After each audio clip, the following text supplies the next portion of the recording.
Hello, good evening. Andito na po ako para i-share ulit sa inyo yung ating sinusundan dito sa The Purpose Driving Life kay Rick Warren.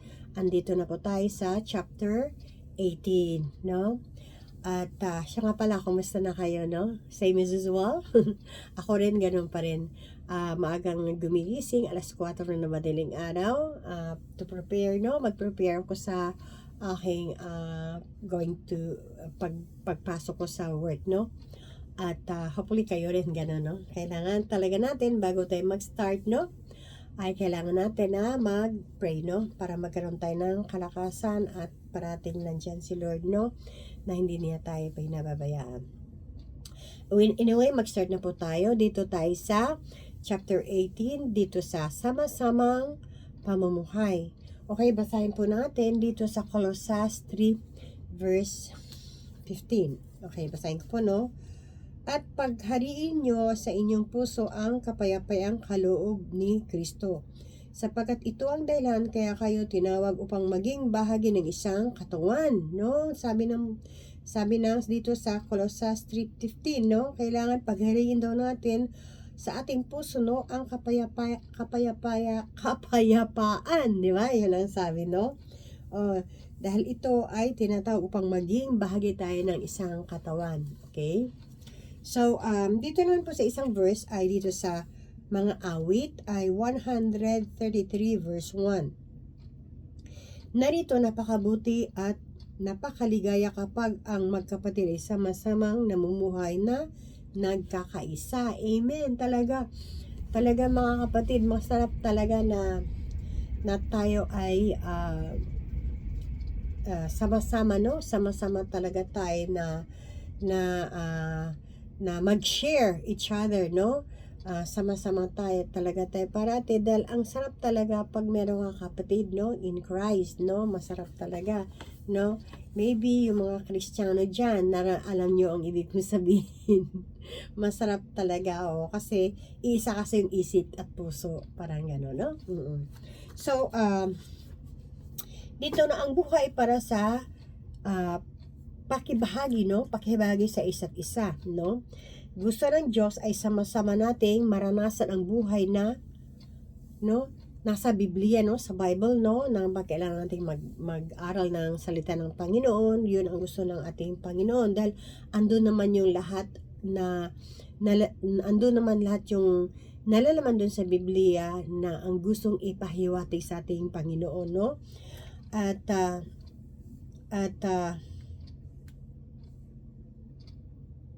ito ay kailangan magsama-sama tayong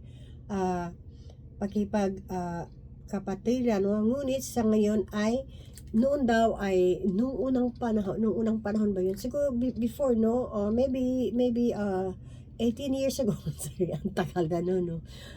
So noong unang panahon, talagang pag isa kang Kristiyano talagang ang galing talaga, no? Oo, ang galing talaga. But right now, no, according sa kay Rick Warren dito sa The Purpose Driving Life, no, ang sabi niya ay sa ngayon ay naglaho na. Tutubang naglaho na ba? Tubang naglaho na ba? Anyway, for me, sa akin naman ay hindi naman naglaho. Ang iba naman siguro ay depende siguro yun sa churches na inaatinan nyo, no? Pero yung church before na inaatinan namin ay yung hindi naman, okay naman, everything is fine, no? Okay naman yung aming church, no? Of course, ang aming iisa din denomination namin dito, no? Wala namang problema. Hindi naman naglaho. Sama-sama pa rin talaga, no? Dahil anyway, tuturo man ito ngayon, ang fellowship ay na pagminsan kasi ay ang fellowship ay hintay lang yun daw. Ang fellowship ay yung para hintayin natin ang merienda, no, according sa dito sa Purpose Driving Life, no. Ang tayo natin fellowship merienda, hindi naman yun nakakausap. Sabay ganon. Siyempre masarap yung pagminsan kasi nag-invite tayo, di ba? punta ka naman sa church kasi may party, ganon. Siyempre, mabubusog ka talaga, di ba? Kakain, ang dami-daming pagkain, lalo na pag yung, ang tagal-tagal mo na rito sa Japan, di ba? O hindi ka na nakakain ng Philippine food, talagang ang daming tao. Pero pag merienda, I don't know, no? Pwede rin kung masarap yung ihain ng kaibigan mo na merienda. No, pero siguro merong gano'ng nangyayari, no? Meron sigurong ganoon na umaasa lang sa merienda, pero hindi ko pa kasi na-experience ng gano'n, no? Kaya anyway, sinabi ko lang, isinulat ko lang din dahil yun ang sabi sa Purpose Driving Life. Baka meron ding iba dyan, no? O, pero siguro hindi naman siguro lahat, no? But ito talaga ang tunay na fellowship, no? No, ito ang talagang tunay na fellowship. Kailangan tayo mag-sacrifice, no? Magbigay tayo magbigay tayo ng ginhawa, no? Magtulungan, magkaroon ng advice sa ikakabuti ng iglesia. So, syempre, pag fellowship ka, hindi lang naman yung kailangan, paano ba ikakabuti ng iglesia? Halimbawa, yung kung ano ba ang dapat ilagay natin na kailangan merong sa Sunday school, merong teacher, mayroong, halimbawa, may anniversary, kailangan mga bata na kakanta, yung mga gano'n, di ba? Marami din nating i-discuss, no? About sa church, no? Para ikakabuti ng church or sa kapatiran naman, yung mga nanghihina ay kailangan dalawin, yung mga ganong bagay, di ba? So, ang dami talagang dapat gawin talaga, no? At iba naman yung mga maraming mga problems ay kailangan nating magbigay ng advice or yung mga hindi pa gano'ng ano yun, hindi pa, there are, ano yun, hindi pa ganong bihasa ba yun sa Biblia, ay pwede nating maturuan din, no, marami namang dahilan, no. So, pag may mahalaga ng maliit na grupo, no, mas maganda ro talaga ang grupo na maliit kaysa malaki, no, sabi rito. So, kasi may ilan naman na nangibabaw kasi daw ang sa bagay, oo, maganda ngayong ang grupo mo maliit lang, no, ilan na 10 tao lang tayo o 12, no, si Jesus nga, di ba, 12 disciples, di ba? Kung sa church kasi, ano yun, sa church kasi sabi marami tayo, di ba? So talagang ano yun, talagang makikinig ka ng sermon and then counting fellowship and then hindi talaga counting fellowship of course, pero hindi yung very deep talaga, no. So siguro mas maganda talaga na maliit ang grupo, no kagaya ng sa bahay, no, sa Sunday school, no, maliit na grupo, no, sa Bible study, di ba? Bible study, hindi naman super dami talaga, no? Minsan 15, 20, minsan 10 lang kayo, mga ganon. At dito nakikita ang totoong relasyon, no? Syempre, doon naman, naalala ko din naman noon, yung my camp, di ba? May grupo-grupo. And then, kahit marami kayo, di-divide yun, no? Di-divide yun again. I-divide ng lima kayong group, parang ganon. No, naalala ko lang yun. But sa Bible study or Sunday school, o lalo na sa bahay, ay doon mo may-feel na ang kapatiran ay, yung may-feel mo yung kanyang pagkatao or yung kanyang pagka-Kristiyano, parang ganon. Na siya ay talagang totoo, no? Siya talaga ang totoo. Totoong puso, no? Totoong puso. Na-share niya siyempre nagtiwala ka sa grupo mo, naniwala ka sa group, no? Siyempre, nagtiwala ka talaga, so ma-share mo yung good things, yung pagpapala, at saka yung problema mo sa buhay mo, yung nakaraan mo, marami, no? Kasi nagtiwala ka na, no? Mayroon kayong group, no? Di ba? Pero may iba naman ay, yun na nga, napakalaki talaga kung ganoon talaga, no? But, yun lang ang narinig ko at nakikita ko rin naman, na-experience ko rin na pag grupo-grupo and, meron namang totoo talagang Kristiyano, no? Meron namang totoo talagang Kristiyano na you're lucky lang, no? You're so lucky, no? Na nag-advise sa'yo, ibig sabihin, hindi nakamaskara, no? Hindi nakamaskara, no? Meron namang iba na talagang tinutulungan ka, nagki-care sa'yo, but yung pala nakamaskara, hindi mo alam, hindi mo alam na yung sinishare mo na nagtiwala ka, sinichismis din na sa iba, di ba? Merong maraming ganon, it is true. Anyway, alam nyo rin naman yan, no? At tamang-tama, no, na nakita ko din sa sinabi dito sa book dito kay Rick Warren, no? But totoo yan. Kaya ko na ito share sa inyo kasi marami talagang katotohanan talaga, no? Kaya mag-ingat lang din po tayo, no? Pero maganda talaga na meron kang grupo sa church, yung mahingian mo ng problems mo, hindi lang parati na problema mo or yung lahat kayo, tulong-tulong, no? Tulong-tulong kayo sa para ikakabuti ng iglesia, ikakabuti sa bawat isa, para mag-grow, no? Oo. Pero meron talagang meron din talagang ibang nakamaskara. Kaya doon tayo mag-iingat. And pag ganun po ang mangyayari ay titingnan ko. 11 minutes lang pala ba. Pag ganun ang mangyayari ay kailangan talaga sana na matakot sa Diyos, di ba? Matakot sa Diyos kung sino yung mahilig maging ganun, no? Sana mag-repent na siya, no? Mag-repent siya or kung sino man ang nakakakuan, elder na sister o sa mataas na position, pastor, mga ganun, reverence, kailangan advisean din siya. And kailangan mag-repent and then kasama natin sa prayer, mga ganun bagay, no? Kasi ang kapatiran ay yun ay magdamayan tayo sa bawat isa. Magdamayan tayo sa bawat isa at kailan magkaroon ka ng habag, no? Like backslide, di ba? Siyempre, pag ano yun, na dadapa ka o bumabagsak ka, kailangan tulungan din natin.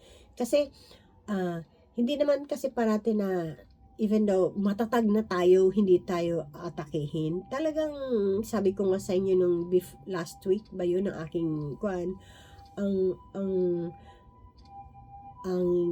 demonyo ay andyan lang sa kapaligiran, no? Nag-aantay lang sila na magkasala ang mga Kristiyano dahil sa sakma din nila, ayaw nga nila na maging anak tayo ng Diyos, di ba? Kaya, kahit na tayo ay matatag na Kristiyano, kailangan mag-ingat tayo sa ating sarili, no? At magtulungan, no, sa bawat isa. Huwag natin na lalo nating pababayaan, sisiraan kasi hindi yun tunay na kapatiran, no? Kaya sabi nga, kahit ako nga, kapatid, di ba? Kasi ang sarap talaga kasi hindi, parang feel mo lalo pag nasa camp ka, tapos, naramdaman mo, parang nasa heaven na ako kasi lahat mag-aaral ka, may games, matutulog, may baptism, mga ganun. Walang masama kang narinig, kundi lahat kapurian, no? Magandang asal, ganun, di ba? Pero pag lumabas ka na noon, ayun na, narinig mo na yung mga di ba, mga negative na naisip na narinig mo, parang ganun. Kaya mahirap talaga, kapatid,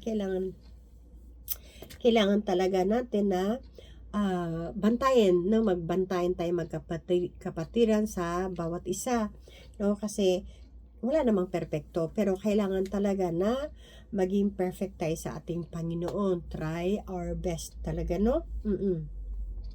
Kaya kung sino yung nanghihina, kailangan nating palakasin. So, ang nakuha ko dito verses, no? May nakuha ako. Sa siya hindi ko na lang tinapos yung sa kasi same pa rin naman. No, ang nakuha ko dito verses dito sa fit sa ating shinare, no? Ngayon, no? Hanapin ko yung nakita ko kasi dito, no? Wait lang, ha?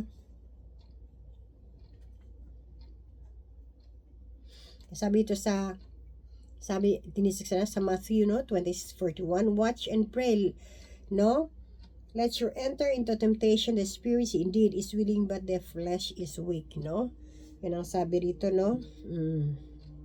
Kaya kailangan natin, no, sa Ephesians 6:13, take up the whole armor of God so you may be able to stand in the evil day. No, kailangan natin yun, no? So, dito man sa ating mga kapatiran, no, kailangan talaga natin na magmahalan tayo sa bawat isa, no? Dito, nakita ko rin sa verse dito, Revelation 2:10, be faithful even to the point of death, and I will give you the crown of life. Kailangan talaga natin magtiis. Kailangan talaga natin na wala yung inggitan, wala yung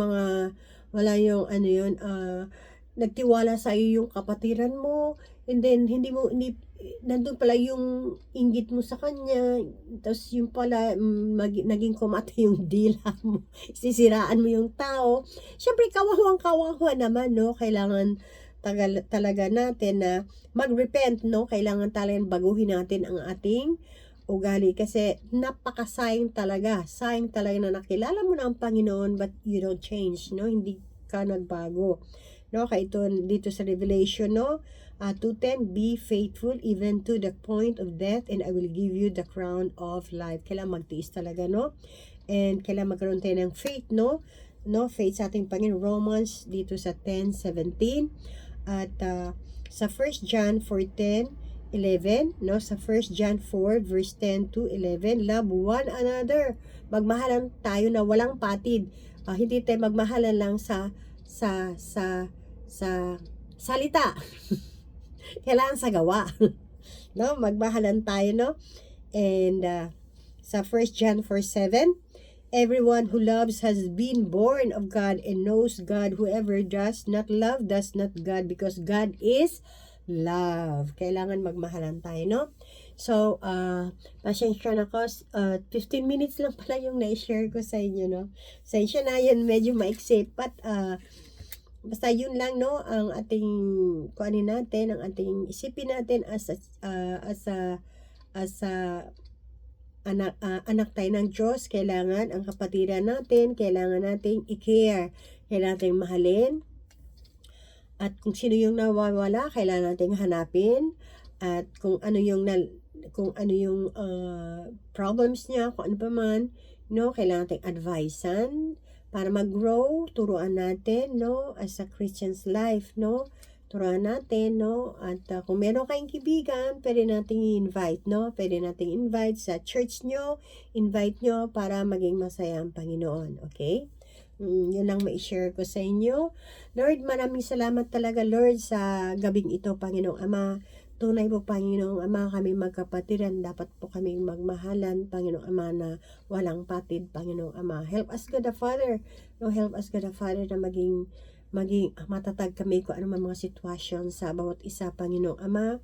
Tulungan niyo kami, Panginoong Ama, na kailangan talaga, Panginoong Ama, na magtiwala kami sa bawat isa at wala yung kung ano pa man, kung sino pa man, Panginoong Ama, na napapalihis, Panginoong Ama. Help us, God the Father, na kailangan namin na hindi sila mawala, no, as a kapatid, Panginoong Ama, O Lord. Help us, God the Father, give us wisdom, Panginoong Ama, na how to, Lord God, na maging maayos, Panginoon, sa iglesia, Panginoong Ama, O Lord. Maraming salamat, God. In Jesus' name we pray. Amen. Thank you, Lord. Ito na lang po, ito lang, no? So, okay, after 2 weeks, magkikita ulit tayo. And, siguro maganda na, hindi ko pa alam kung ano yung ma-share natin. Itong shinare ko ngayon ay ngayon ko lang talaga sinulat din, ngayon ko agad shinare lang, no? Kasi baka bukas busy, baka hindi naman ako makapag-share na naman, no? Okay? See you mga kapatid, and I love you. Okay, bye!